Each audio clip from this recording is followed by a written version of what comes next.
Am I the a-hole for refusing to end being no contact with my sister to help her while she's homeless? I, 27 female, was dating Rob, 28 male, for over 5 years, but ended our relationship last year when I found out he was sleeping with my sister Izzy, 25 female. I was pregnant at the time and quickly learned Izzy was too, so I ended my pregnancy.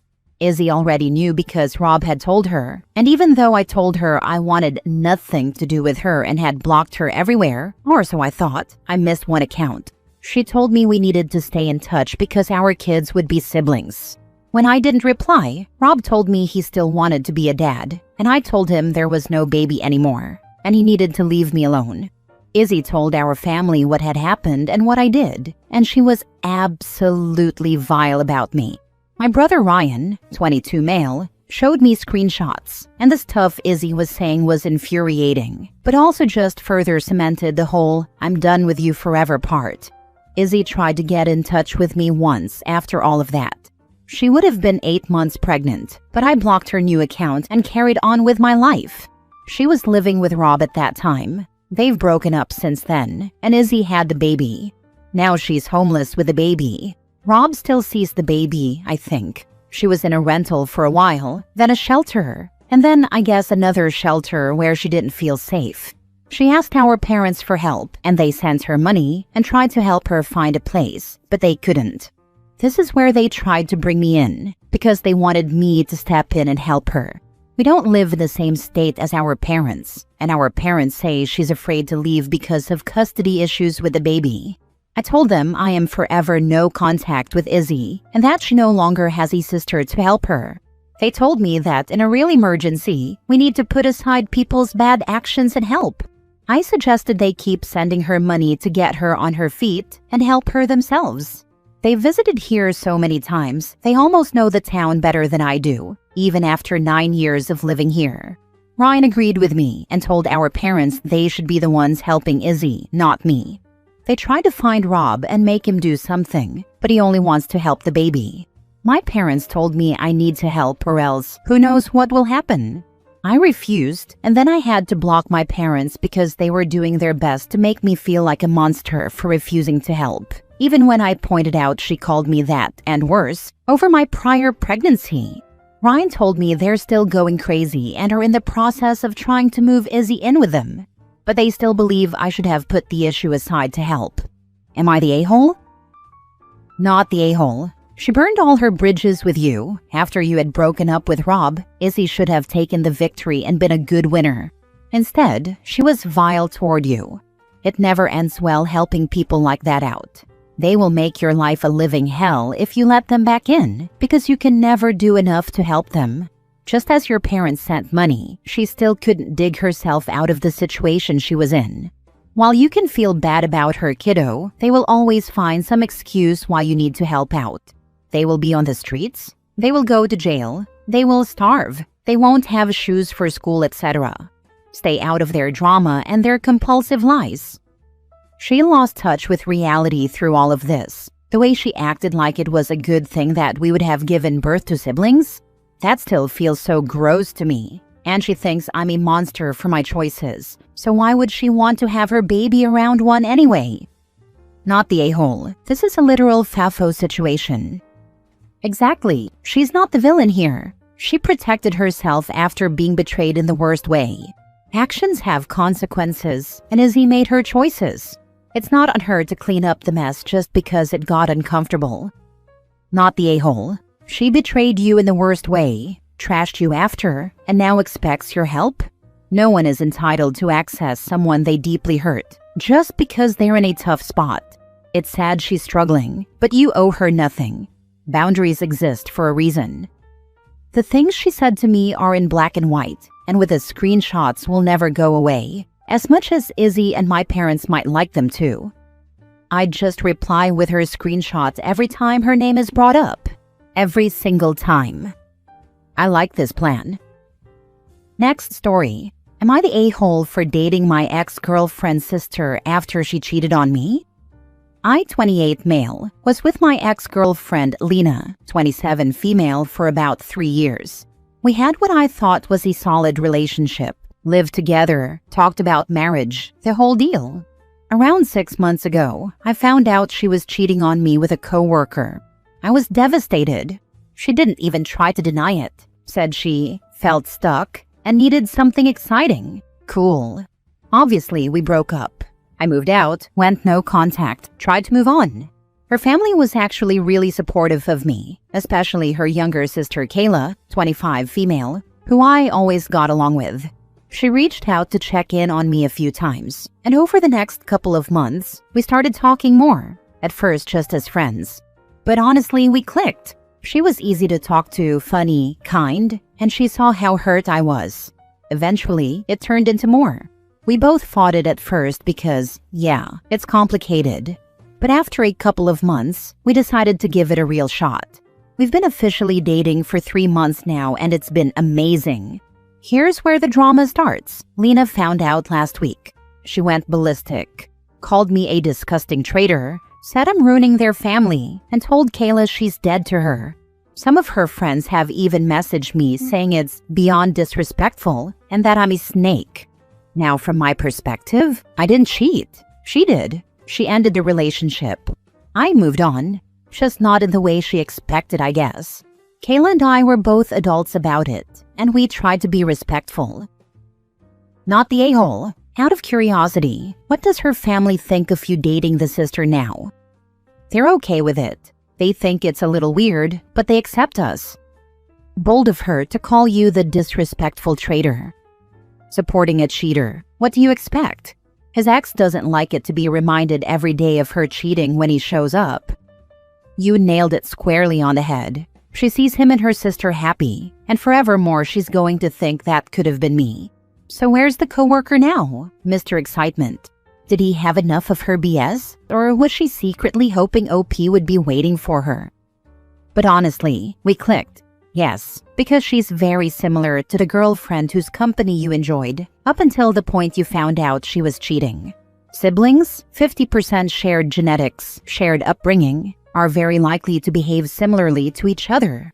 Not the a-hole, but still almost certainly making a mistake. I remember looking at my sister's second husband and wondering how they ended up married. He was a great guy, and she was not so great. She ended up cheating on him. She was with our cousin, defending her cheating by ranting about what a terrible husband he was. The issue she specifically named? He wanted to stay home and do home repairs instead of going out to the bars every night. The horror. I often referred to her as my chronologically older sister. We share our love of animals and just about nothing else. My one marriage has lasted longer than all 4 of hers combined. So just because OP's ex is a cheating C-word doesn't mean her younger sister is. Next story. Am I the a-hole for publicly rejecting my boyfriend's proposal?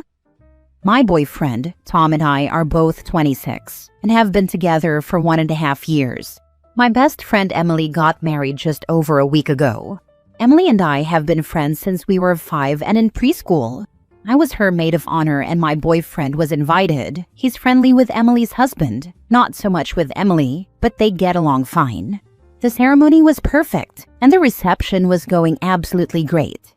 About halfway through the reception, my boyfriend and I had obviously had a few drinks.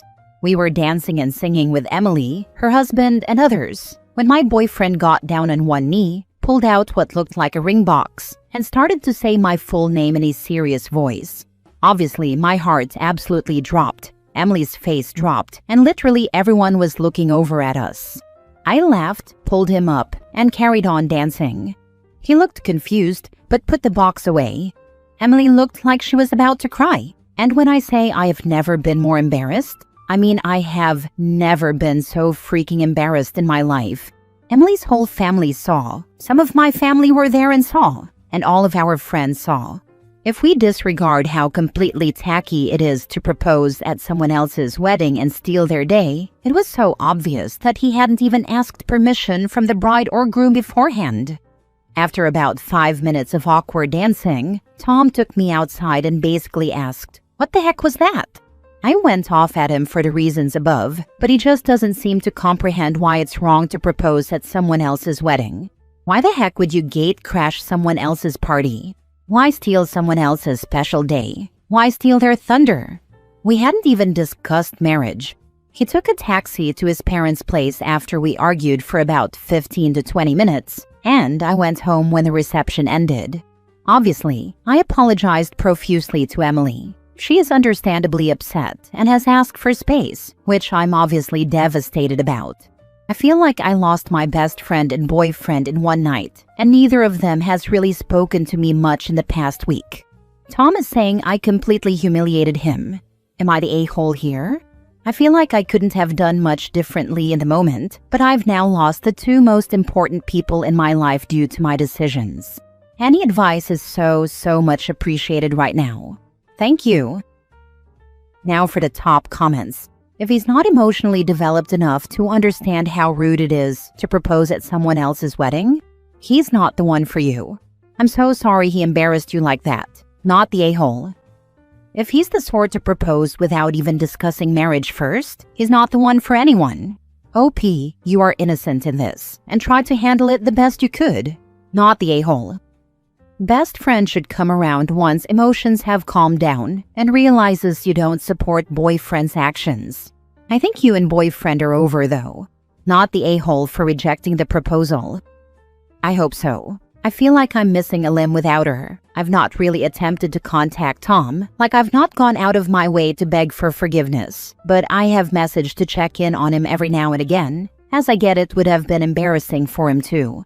But this is the kind of thing I'd vent to Emily about, but she's trying to enjoy her honeymoon and hasn't responded to any of my messages since Wednesday. She's like my sister, so I really hope we can recover from this.